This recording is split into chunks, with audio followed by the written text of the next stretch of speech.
totally forgot about Biggie's factoid, which he was going to give us a moment ago. And you say, I'll like this more than Chris Demm. Yeah, this seems very Chris Kelly. Not as much Chris Demm. Yes. But here it is. Yep. Interesting setup. Well, you know how our minds work, don't you? For instance, Yes. Now, is this because Kelly is easily flummoxed by magic? Okay. We've seen my photographs with the magician at Halloween. Yep. Oh, I mean, blew my mind. That is my card. The guy had my signature on a card in his wallet. What am I supposed to do? It's unbelievable. Yes. I just started watching that show, Slow Horses, yesterday. It was heavily recommended. British show. I can't follow it. My wife, luckily, is watching it with me. And she's like, "That's a little too highbrow." Yeah, a little bit. I'm watching it with a slow horse. Yeah. I'm the slow horse. Yeah, this guy is that guy. That kind of thing, you know. What's your factoid? Okay.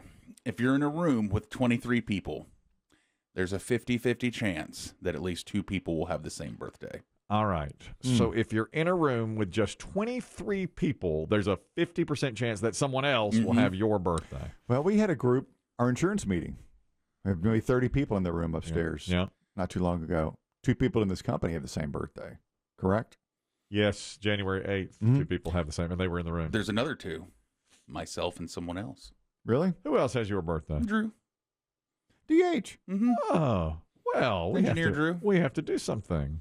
Yeah. We have to do something. He always says that it's his birthday. Yeah. He always says it's my birthday too, but no one focuses on that. We never say anything about it. No, That's just Tuesday. all me. Your birthday's Tuesday. I shared a birthday with a former colleague. Remember Jeff, who worked here for many years? Yeah. So that's right. Sometimes we'll text each other on our birthday and say, "Happy birthday." Who's this? I told you to lose this number. It's Jeff. Oh. Are you from the gym? Jeff has his notification silenced. Yeah. Are you from my favorite shopping place? How'd you get this number? That's right. Who is this? Don't bother. Stop bothering me. You ever do if you ever see that, I don't know if it's Android have it, Apple does. You know, it's like such and such has notifications silenced. Yes. And usually it's late at night, and I understand. You know, people have different hours. Yeah. No one wants to text at 4 in the morning. Of course. So, but sometimes it's during normal hours. Broad daylight. Normal hours. Yeah. And someone will say such and such has notification silence. And then they say, "Do you want to send it anyway?" Yes. Yeah, I do. Yeah. Push through. Yeah. Override. Yeah. What a difficult process. Yeah. Yeah, we'll send it anyway. Go ahead. Yeah, they do say that. Thanks, Apple. Thanks for the big roadblock there. I'll do it. That's as bad as like, you are over 18, right? You do want to see this. Click. Yeah, Click, I'm click, over 18. click. You want to see this booby video? I do. Are you over 18? I am. Oh, yeah. Are you sure? I am. Yeah, I am. That's right. And I'm in. And that's it. What's the other beyond that? You said if you're in a room with how many people? If you're in a room with 75 people, there's a 99.9% chance 2 people in there have the same birthday. 99.9% chance. I wonder what the number, let's say, okay, at a playoff football game where there's 75,000 people in the stadium, I wonder how many people you share your birthday with. 40? Huh. You know, I have no idea, you know, how many, but you know that there's going to be other people, plenty of other people with your birthday. Sure. That's just there's only 365 to go around. Yeah. So I guess you can really do the math on that. It's like 365 into 75,000. That's theoretically how many it would be. That first one, though, 23 people. Yeah, that and you have a surprised 50-50 shot. Yeah, I guess that's... And close doesn't count. No. I guess that's about right, though. And you're right. When we get together for a meeting here, generally a couple of people, I mean, there are a couple of people in the company that have the same birthday. You're right. There's a note here, too. This is controversial, but we have heard this before. A little entertainment news. I also watched that show. I believe I recommended it. It's on Netflix. It's with Ted Danson. It's called Inside Man. And it's a pretty good story about a crime was committed inside a nursing home. And Ted Danson, who didn't need to be in the nursing home, worked with a private investigator to infiltrate, become a quote-unquote resident there to ferret out who was committing the crimes. Sally Struthers is in that show. She's one of the residents. Okay. So I've seen, Sally Struthers was on All in the Family. So we've seen her grow up from like a teenager all the way now to where she's playing a resident in a nursing home. Well, let's test Chris Demm's podcast theory. He thinks that things on podcasts are generally exaggerated for sure or even not true. So yesterday, Sally Struthers was on a podcast, and somehow was it Danson's? No, it was a different podcast because Danson has a podcast about Cheers. He and Woody Harrelson, but No, it was someone else's. I don't even know the name of it, but she was on there, and she somehow Betty White came up, the beloved Betty White. Now, this is not the first time we've heard this kind of thing about Betty White, but Sally Struthers said, yes, once I had an interaction with Betty White, and this is the story that she told. I didn't have such a great experience with her. Very passive-aggressive woman. We went to her house once to work on a pilot for a new game show. She asked her housekeeper to bring in a plate of whatever to us while we were all sitting and talking. A plate was set in the middle, and it was cookies, I think. So I reached for a cookie, and she said in front of everyone, "Oh, I wouldn't do that if I were you, dear. You don't need a cookie." Totally fat-shamed me in front of the rest of the people in the room. And I thought, gosh, that's not nice. No. You don't fat shame Sally. Oh, my God. I'm sorry. How much do you love Betty White now? Because she's just like you. Passive-aggressive. Passive-aggressive. Fat shamer. Fat shamer. Well, she's risen in my book, of course. Yeah. I love the great I Betty. believe you said that. You don't need that to me. B.B. Shea. B.B. Shea for sure. Oh, At least once a week. Listen, At least once a week. B.B. Shea at the meeting on Tuesday, he double stacked that Oreo cheesecake, and I just walked in and just looked at. All I do is give him a look. And he goes, "What? What?" And I was like, "You know what?" Well, he hasn't learned yet to not brag about his. I'm going to start getting serious. Yeah, that's right. Today I'm changing how I eat. So I looked him up and down. He's like, "I told you I was going to double stack this," and he does. He double stacks the Oreo cheesecake. So yeah, Sally Struthers said she reached for a cookie, and Betty White said, "Sweetheart, come on now." She fat shamed her. Now the other thing that I heard about Betty White, I got a lot of pushback on this. A lot of people said I was cruel for even spreading this rumor, but someone else on a podcast, remember this, who worked with Betty White, he was on the Golden Girls set. He was one of the people who ran camera or something for Golden Girls.